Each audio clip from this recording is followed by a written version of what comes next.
Welcome, fellow wizards, to the Indie Game Lunch Hour. Today we're talking with Andy Shanks about art and science, making games with strict constraints.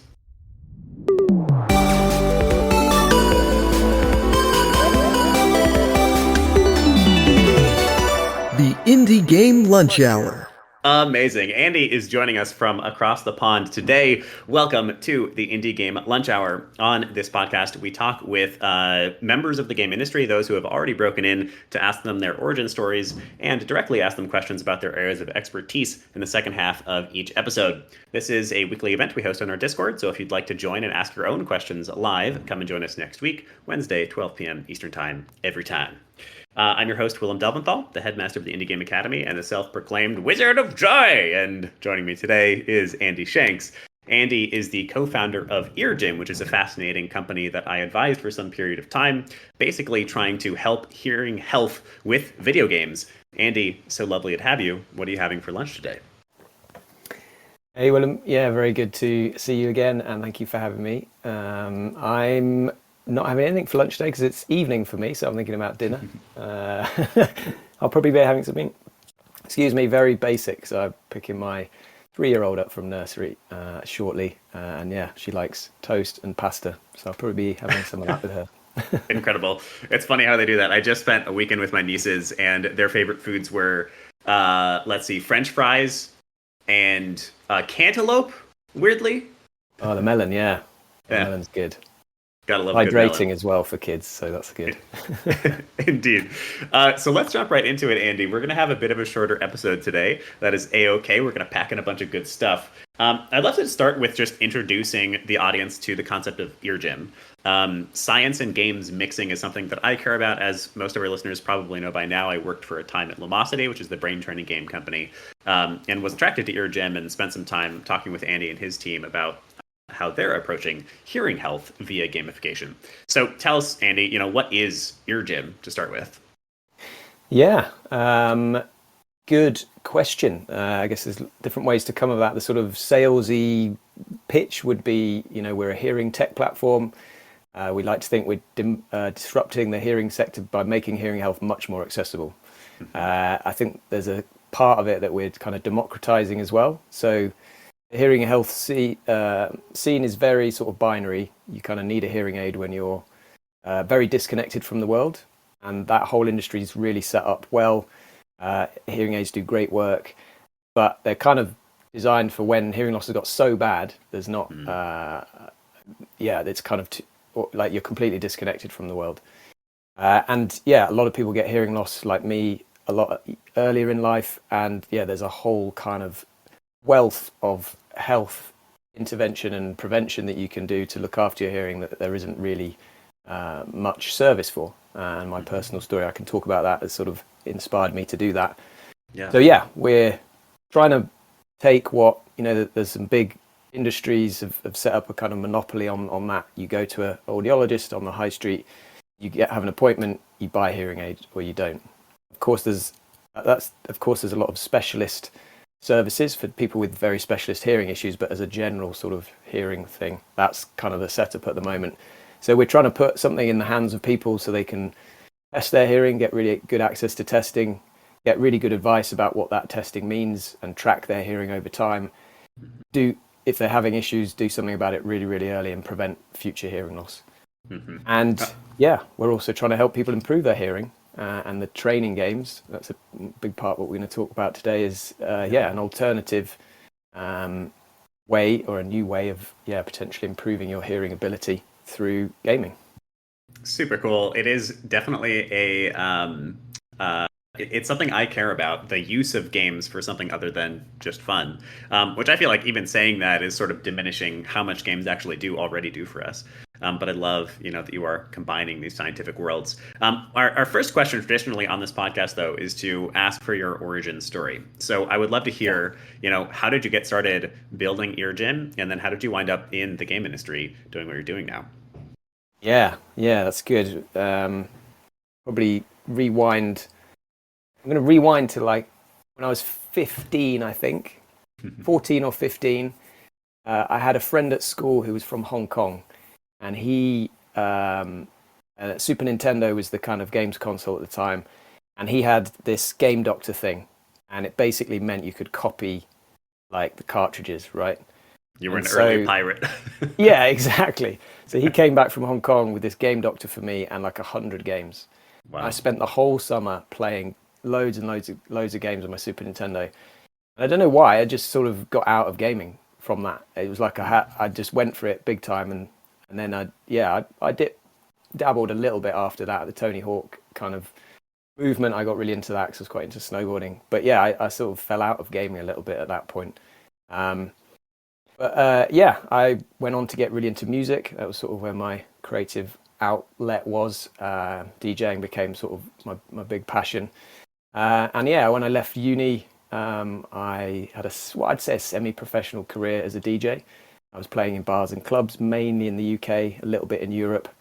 And yeah, I went on this roller coaster ride of I'm a superstar DJ to I'm nobody to I'm never going to make it to what's going on type thing. And yeah, I then started to work for a company launching a DJ brand just as music went digital.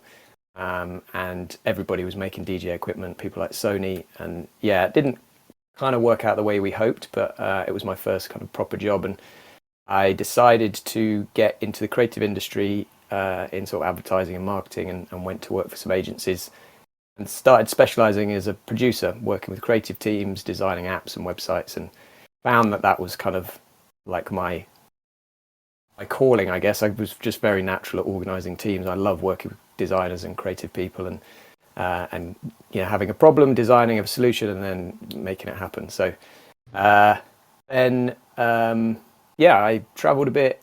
I realized I could go into companies and advise them on lots of sort of digital production sort of elements, and came back to the UK and launched a production company. So in London, the sort of startup scene was a bit behind Silicon Valley, and it was just starting to take off. This was sort of 2012. And I launched a production company, yeah, building prototypes and MVPs and things. And then, yeah, I did that for probably 7 or 8 years. Did okay. I had a team of sort of 16. We helped a lot of beer companies sell more beer and worked with some interesting startups. And Incredible. yeah, yeah, we built some cool stuff, but the work wasn't super rewarding. I was enjoying working with startup founders, and I really wanted to do that myself. And yeah, I wanted to do something with a bit more purpose. I was sort of got the 10-year itch, as some people do, and wanted to think about what I was going to do for the next 10 years. My production company wasn't going to really grow much more. And so, yeah, I went into an accelerator called Zinc, which is tackling society's big problems. And I went into one about improving the quality of later life. And yeah, I guess it was about that time that I learnt I had hearing loss. So from my DJing days, I definitely was not kind to my ears. I listened to headphones really loud. I had this ridiculous car stereo I had on really loud. And yeah, I was in my late 30s at that point, and busy bars, cafes, I just couldn't hear individuals with background sound, and I found that really socially isolating. So yeah, that really motivated me to take my hearing more seriously and do a lot of research into that. And I can tell you the sort of why we built eargym. But to try and answer your question about how I got into gaming, yeah, just discovered a big gap in the market for something else for hearing. And also latest sort of science on hearing training. So in the lab, there's been some really interesting experiments where they've used certain techniques to stimulate the parts of the brain responsible for hearing, and to see how that sort of actually affects your whole auditory system. And a lot of those techniques were quite scientific and dull and boring. But I met my co-founder at Zinc. We saw potential to use gaming mechanics to make those games much more engaging, because we knew if they were sort of dull and boring type experiences, A, people wouldn't do it, and B, we couldn't sell it. So yeah, we wanted to stand as a joyful company, and we wanted to make it really fun. And yeah, games, that's how I got back into gaming. Yeah. That's wonderful. There's so much to pull out of that. I think I feel like there's a theme on this podcast that we often talk about, like the feel good there is a place for you in this universe that's uniquely you, you know. And I think Yeah. that's something that here is a part of your story as well. You were into audio, you were into music, you happen to find your way back to gaming, but ultimately that was in service of this need that you discovered, um, Yeah. as opposed to like the objective to begin with. I'd love to. The topic that you gave us for discussion today is art and science making games with strict constraints. And you gave us a couple of options of what we might talk about, and I wound up selecting this one because it's one that I know is such a tricky balance from my time at Lumosity. Something that I think I've said to you before, for that matter, is oftentimes if you're building something in the edutech space where it is games, but it's also got some sort of training or scientific purpose. Oftentimes, I find that it is really difficult to balance those two, and you kind of have to do one or the other. And then you can sprinkle on the one that you don't focus on. That at least is what I have found. So I'd love to hear, your perspective. How do we balance games and science? How do you gamify science or any other objective for that matter? Yeah.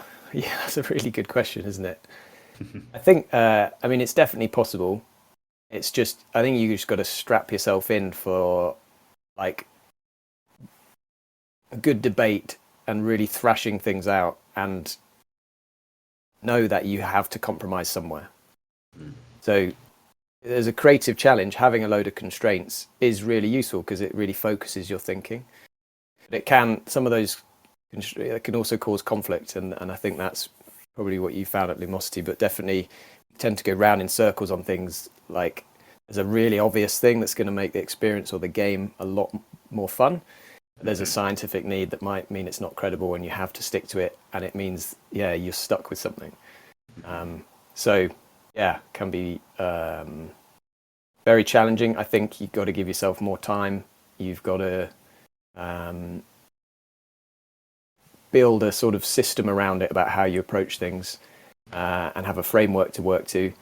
And I guess there's a sort of creative point that is kind of leave that free-flowing creativity at the door a little bit and be prepared to get creative to solve problems rather than have a kind of creative vision that you need to see come to life. You've got to be able to flex more, I think. Mm-hmm. Yeah, that flexibility I think is important. The statement you made of like there might be something that obviously makes the game better, but we can't because science, is one I remember with so much clarity.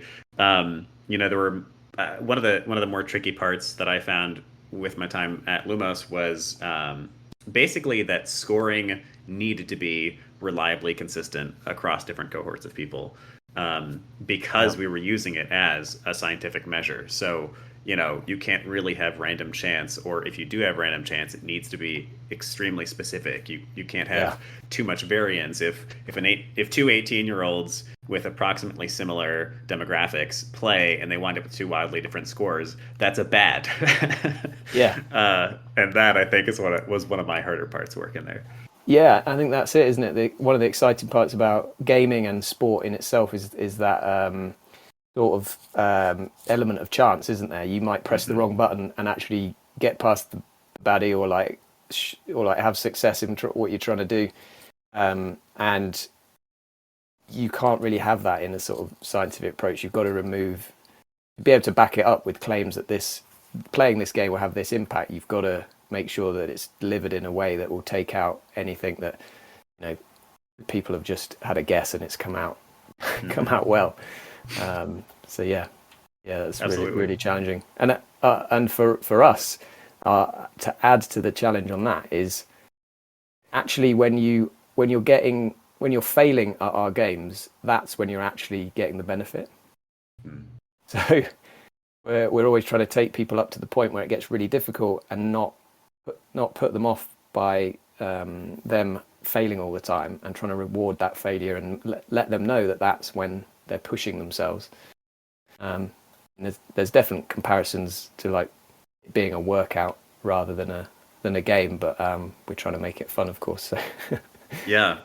One of the other things that I found is the progression, actually moving through levels or whatever you're using comparable to levels, is a little bit tricky because I guess this happens in regular game design as well, but it felt like more of a problem here.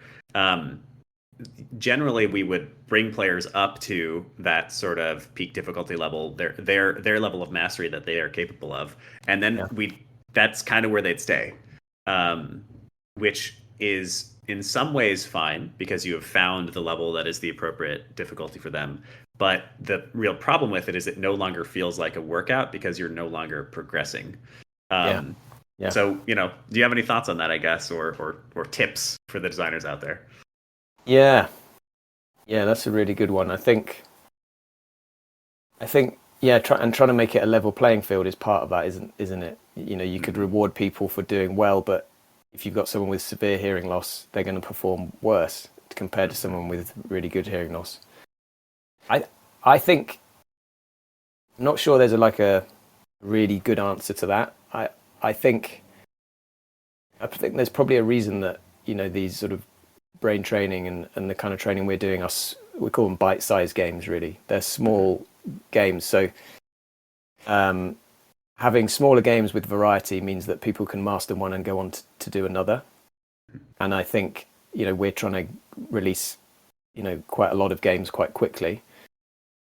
Also, we have quite a wide target audience, 45 to 60-year-old people. So there's everyone likes different types of games, so that's a big challenge in itself. I think, I think having the variety, I think having probably an adaptable difficulty model. So if someone does break through to that point, you could you don't have to build it in from the beginning, but if you find a lot of your users are getting to that point, you could go, okay, well, what's version 2 of this game? How do we build on it and take it to the next level, and perhaps add a layer of difficulty? Because adding difficulty is not difficult. It's having the low and the high that everybody is within is the challenge. So you could potentially carve out a group of people that go into a harder difficulty sort of framework. But yeah, I think that's probably my thinking on it. Love that. Those are some good tips. It's definitely, I can agree with you. Like, adding difficulty is not difficult, which I love using that word twice there. But having difficulty be measurable in a way that I can consistently move people up is hard. Is difficult. I have a little bit more of a general question. So most of the people here are not going to be working on edutech, and most of the listeners are not going to be working on edutech. There's a lot to learn from edutech, but they're probably working on much more typical games. So, in your opinion, what is the sort of like your one-on-one learnings on game design? What are some of the things that you've learned from your work at eargym that you feel like are applicable to some of the other games that people are building? A good question. Sorry, I'm just getting an alert about switching device. I'm not going to switch.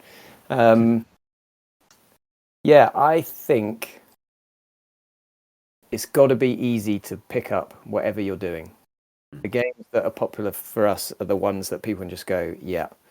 You get groups of people that read the instructions full detail, and then like test it out and learn how to play a game. I think that's a small group of people.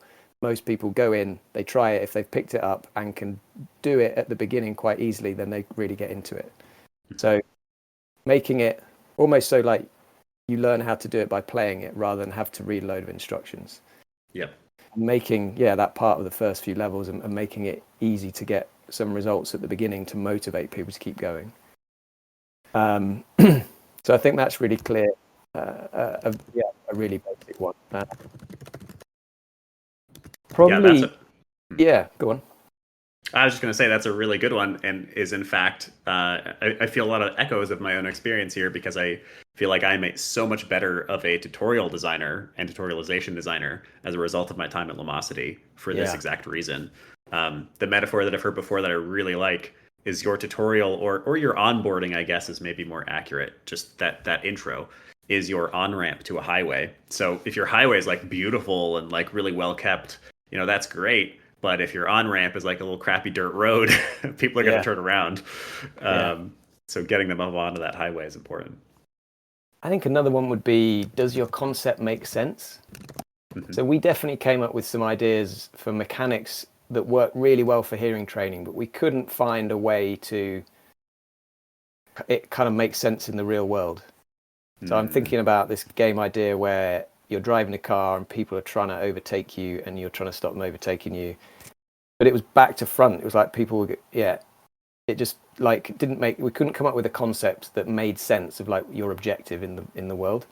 And that, meant we had to sort of discard that game. So having a clear concept, what's the objective, what you're trying to do, is a good one too. And I was going to say, immersion, what we've learned about audio and the power of that. Modern gaming, I'm sure everybody here knows more about this than me, but I think it's so powerful, and getting that right. And that doesn't need to be really complex. So when it comes to sound, picking one or 3 or 4 sounds that sound really, really good is better than having 100 sounds that are okay. So just don't do sound as an afterthought. Invest that time. The reward sound can be very, very powerful. And in our most recent game, we've just got this noise that's just appealing to everybody. Just a really, really pleasant sound. It feels really good when you get it. A basic thing, and it took us 4 games to kind of figure that out. So that's a good one. I love that. That's really interesting. And you would be, uniquely qualified in bringing that learning to all of us. So I love that. I think that also applies to just content in general. Like, better to have 2 really awesome paths than to have 10 kind of crappy ones, or 2 really awesome models than to have 10 kind of crappy ones. Awesome. Exactly. All right, let's jump into community questions. So we're going to bring Captured Rapture, a mainstay here, up onto stage for our first question. Would you like to ask your question? Hi there. Can you guys hear me? Yes. Excellent. Thanks for coming on the show, Andy. I just wanted to know what your opinion was on the level of realism needed for education. So specifically with eargym's use case, does that push for more realistic scenarios when it comes to the hearing training, or do you prioritize creative freedom for gamification's sake?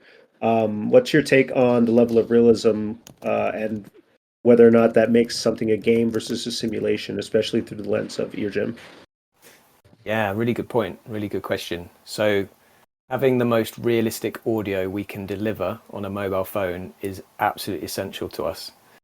So we've got to think about what's the impact we're trying to have in the world with our training. For me, it's when I go into that busy bar or cafe, or I go to a conference, is that I'm more likely to be able to hear what people are saying, or that after straining to hear for so long, I'm less tired because my brain is better at it. So the impact we want to have is when you're in the real world, you're noticing that your hearing is getting better. Otherwise, we're not having the impact that the whole thing is about. What's great, a lot of our gamers and users turn around and go, yeah, you know what? I can really notice sounds coming from behind me now. And like, I'm really paying attention and noticing things that they weren't noticing before. And that's exactly the kind of effect that we have. So for us, that is super, super important. And we would, love to be doing things with kind of like, basically,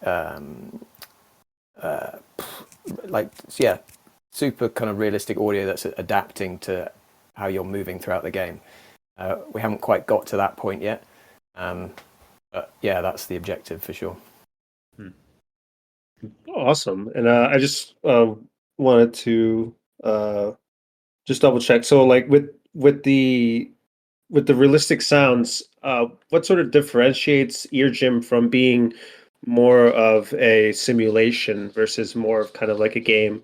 Is it like would being a simulation, is it the criteria, like how people are measured, or Yeah, it's a good question. I guess not all of our games have speech in them, but we definitely are working to make sure that a good chunk of them do have A, real sounds in them, and B, speech where we can. And I'm now thinking about it, I think it's we've got 1 in 4 games with speech in, and so we need to do another speech game.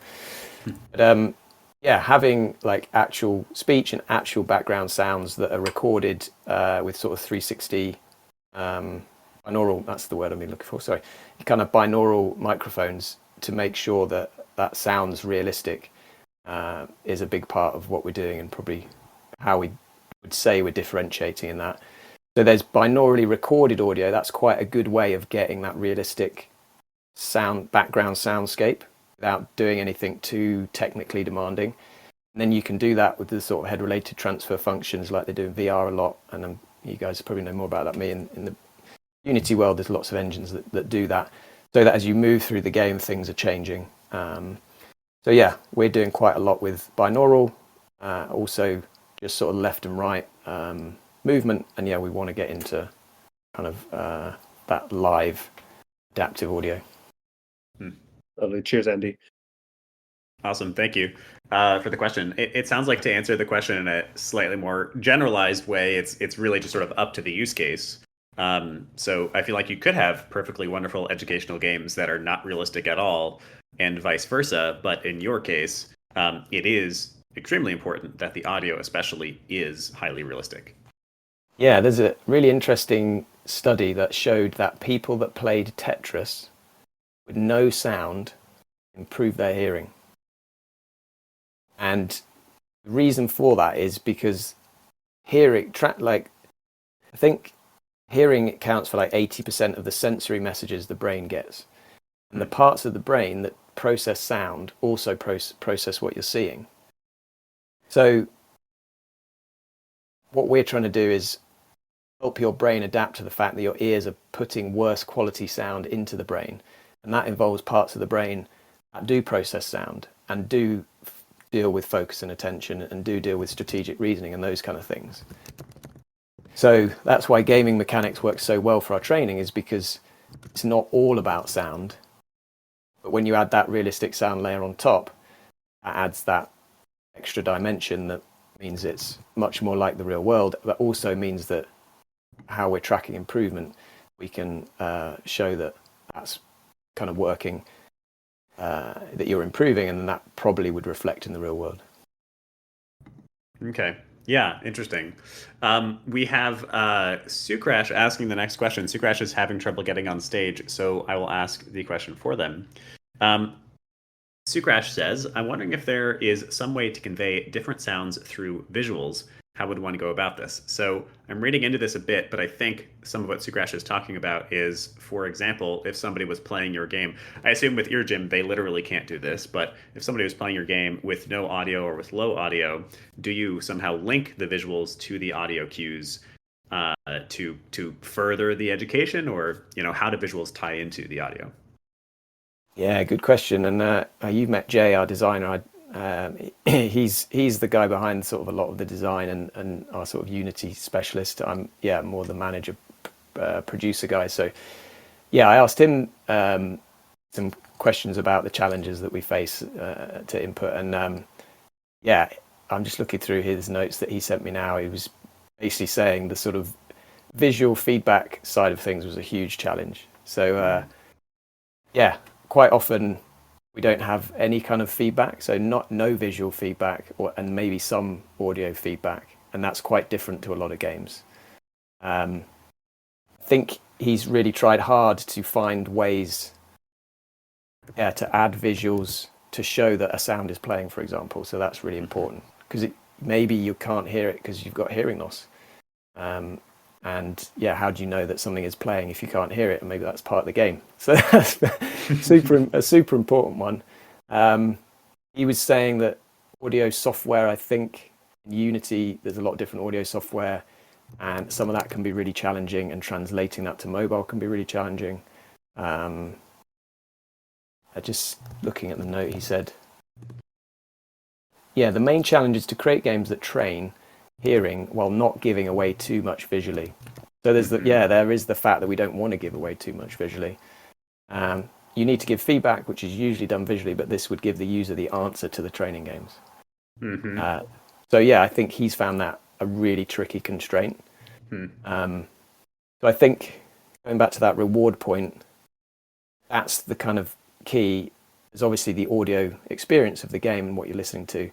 Then when you get something right or wrong, giving that feedback with a really nice reward sound and some simple but clear visuals so you know what's going on it's a really good point. Great question.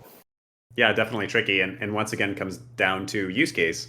In any other game, we want visual cues that tie into audio cues so that the player knows what's going on and where that audio cues come from. In this case, you can't give away the answer because then it defeats the purpose of the scientific side of this thing. Yeah. Okay, I do believe. Oh, wow. That means it's time for the question of the day, which is where we reiterate one of the most important points. You get yourself a house point if you answer the question so that you can learn from what Andy has to teach us. So earlier, I asked Andy what are some of the key learnings that we can apply to our own game design outside of Edutech as a result of what Andy's done. So first person to type into the chat one of the key learnings Andy gave us that you can apply to your own games gets a house point. He gave us like 3, kind of 4. We'll see if somebody can get it for us. Make it intuitive and easy to play. Yes, I think that was the main point. Captured Rapture. Let us know which house you would like to give a house cut point to. That is the answer. So Andy said, make it easy to pick up and play, tutorialize. Make sure your concept actually makes sense and has a clear objective, which I think is a really strong one. You don't need to have an objective to train people's hearing. The objective can be make somebody feel excited or make somebody feel scared or make somebody, just have fun. Your objective can be pretty much anything, but actually setting that objective and then making sure your game makes sense towards that objective is a big one. Immersion and the power of audio is important. And then, audio leads to immersion. Wonderful. All right, Andy, how many minutes do you have? Do we have time for one more question or should we wrap up? Yeah, I can do one more. That'd be perfect, actually. Thank you. All right, perfect. So I actually am going to ask this final question because some of what you talked about in the last part I find kind of fascinating. You basically told us that audio cues versus visual cues are in your specific use case are difficult to match up. And it's hard for you to decide which of the two should, or rather, you should focus on the audio, but doing too much visual can be challenging. So I guess the question I've got for you is how does a designer link their objective to the actual view or experience of the player?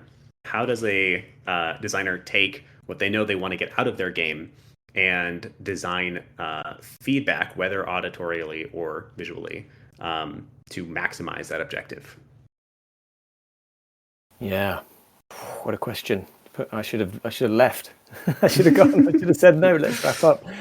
Wow. Yeah. I think Jay would be a good person to answer this and have some ideas. We'll have to bring him on.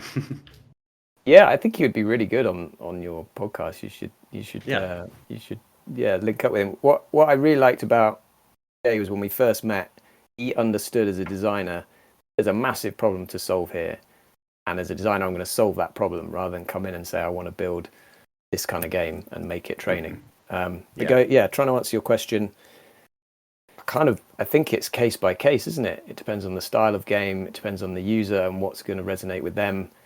From the hearing side of things,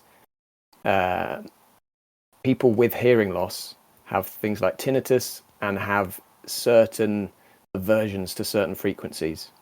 So for me, I can't stand the sound of people eating. So there's something in the frequency of crunching an apple, which kind of links with where my hearing loss notch is. That just literally I have to leave the room. I think it's called misophonia. And a lot of people have certain sounds they can't stand. My co-founder Amanda, it's the higher frequency stuff.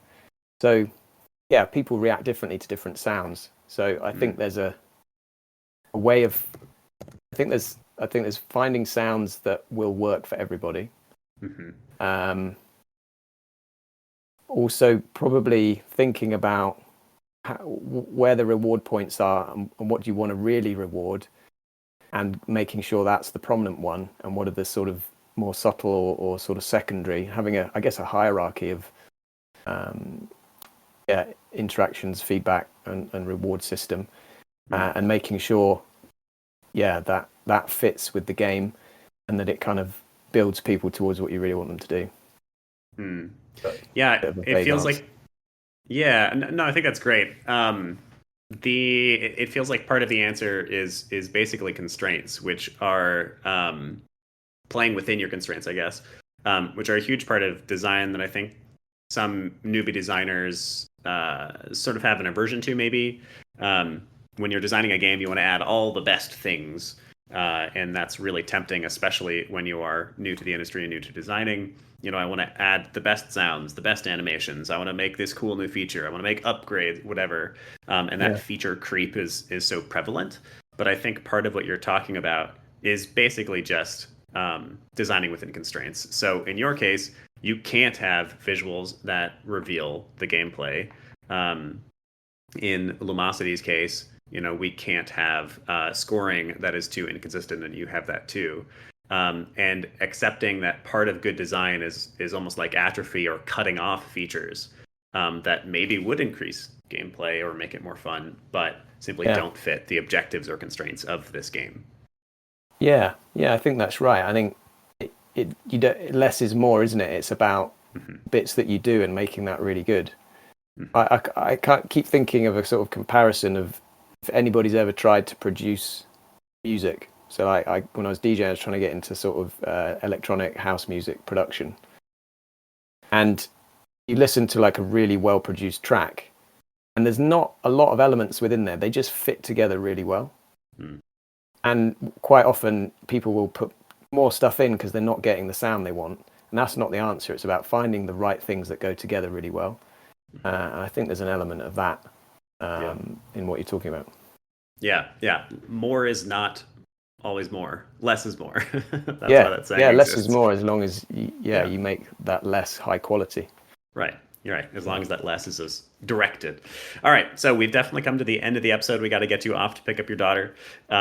Before we say goodbye, do you have a homework assignment for us? Something that we can do in the next week or so to practice what we've talked about here today? Yeah. Again, Jay helped me out a little bit with this one. You sort of prompted you might ask this. Nice. And yeah, a few things came up, so you could probably pick one of these. My thought was like, could you go to your last project and pick, like, invest a bit of time in like how could you add better sounds to it? So get access to the best quality sounds you can, and really take the time to think, could we add an element with getting some better sounds within the game, and then potentially also playing with some of the audio engines in terms of localization and having that sound movement, or adding a binaural background soundscape and feeling how that affects the immersion. Jay's was choose up to 4 sounds and see what you can create with it. Sometimes limitation can create inspiration. So that's your third choice, but three options. All right, pick one of 3. Go back to an old project and upgrade the sounds. Play around with like spatial audio. That's a great feature. And or pick 4 sounds. We've got Ludum Dare coming up here soon next weekend. So maybe in the next Ludum Dare, pick only 4 sounds and make something amazing out of it. All right, we are at the end of the episode. Is there anything you'd like to plug here, Andy, or any last messages you'd like to give the audience? I guess probably.